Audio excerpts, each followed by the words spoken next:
The World Cup doesn't just stop traffic, it stops countries. Governments have rescheduled working hours around it. Hospitals have tracked spikes in cardiac events tied to match results.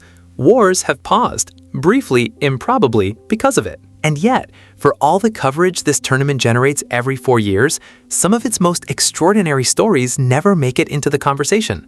So before 2026 kicks off and adds its own chapter to this history, here are 10 facts about the World Cup that most people have never heard. 1.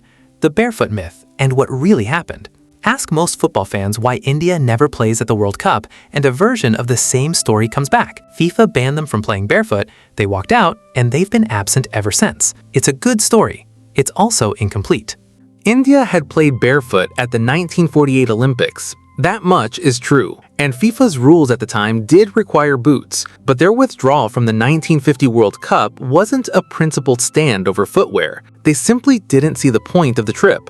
The journey felt long, the competition felt distant, and the Brazilian summer felt like someone else's problem. They've never qualified since. That decision, made casually in 1950, has defined Indian football's relationship with the world stage for 75 years. 2. The first World Cup was basically invitation only. The 1930 World Cup had no qualification process. No playoffs, no regional rounds, no continental battles. FIFA sent letters to its affiliated nations and waited to see who would show up. 13 countries said yes. The rest either couldn't make the 2-week boat journey or, in England's case, decided the whole thing was beneath them. England didn't enter their first World Cup until 1950. They had spent decades convinced they were simply too good for it. This summer, 48 teams will play 104 matches to decide a winner. The distance between 1930 and 2026 is not just measured in years. 3. Only one country has never missed one. 22 World Cups, one country at every single one. Not Germany, not Italy, not Argentina, Brazil. Since Uruguay 1930, Brazil has qualified for and competed in every edition of the tournament, a record no other nation has come close to matching. They were also the first team confirmed for both 2018 and 2022. Their relationship with this competition isn't just consistent, it's absolute. 4. 8 names on the trophy. That's it. More than 80 countries have played at the World Cup since 1930. 8 have won it.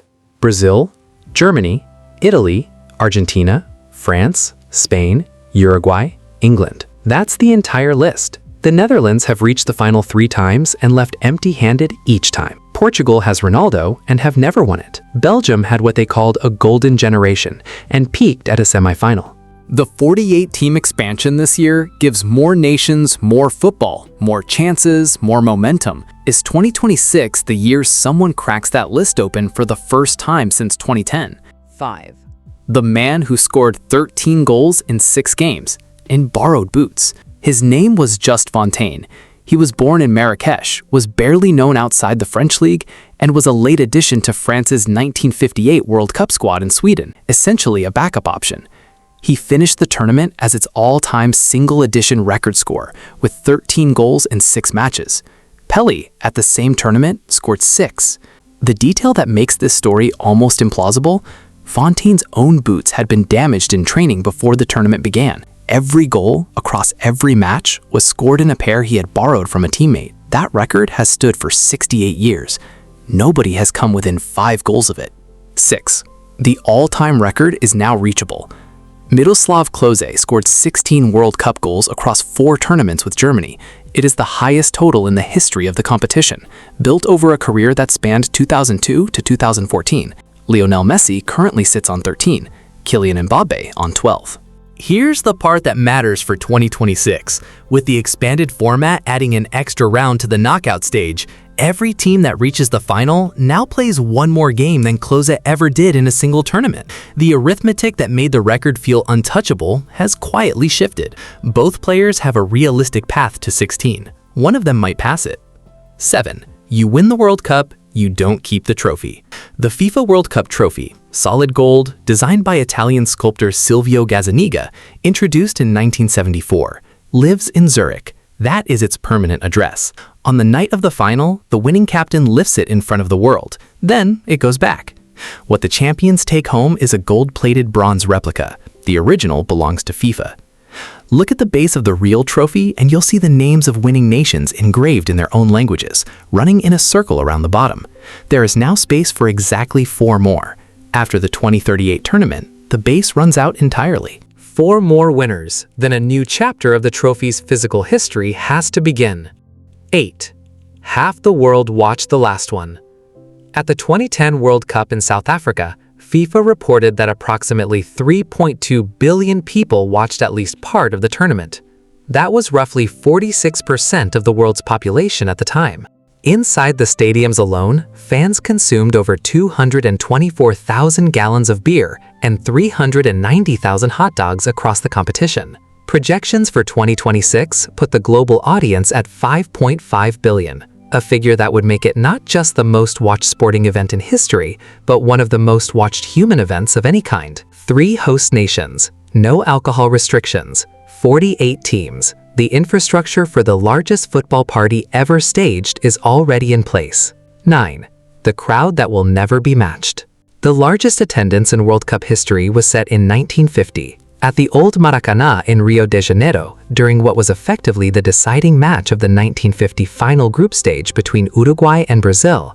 173,850 paying spectators were officially recorded. Unofficial estimates, accounting for those who entered without tickets, put the real number closer to 210,000. The renovated Maracanã today holds 73,531. The 1986 final at the Estadio Azteca drew 114,600. No modern stadium is built to come close to 1950s figures. That number, set more than 70 years ago, is almost certainly permanent. 10. 9 months after the final. In 2006, Germany hosted the World Cup, performed well, and the country celebrated, loudly, collectively, and apparently with consequences.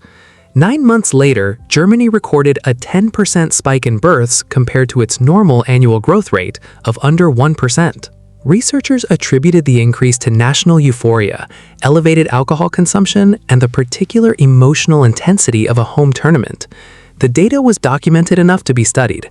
The pattern has appeared less dramatically elsewhere. The 2026 tournament spans 3 countries, runs across 5 weeks, and will generate the kind of collective emotional experience that apparently has measurable effects on demographic statistics. The football ends in July. Some of its consequences will arrive the following spring. The World Cup has been running for nearly a century. It has produced records that were never supposed to be broken, decisions that still look baffling in hindsight, and numbers that don't feel real until you read them twice. 2026 will add its own entries to that list. Which of these surprised you most? Drop it in the comments. And if you're not subscribed yet, now is probably the right time. The 2026 coverage is just getting started.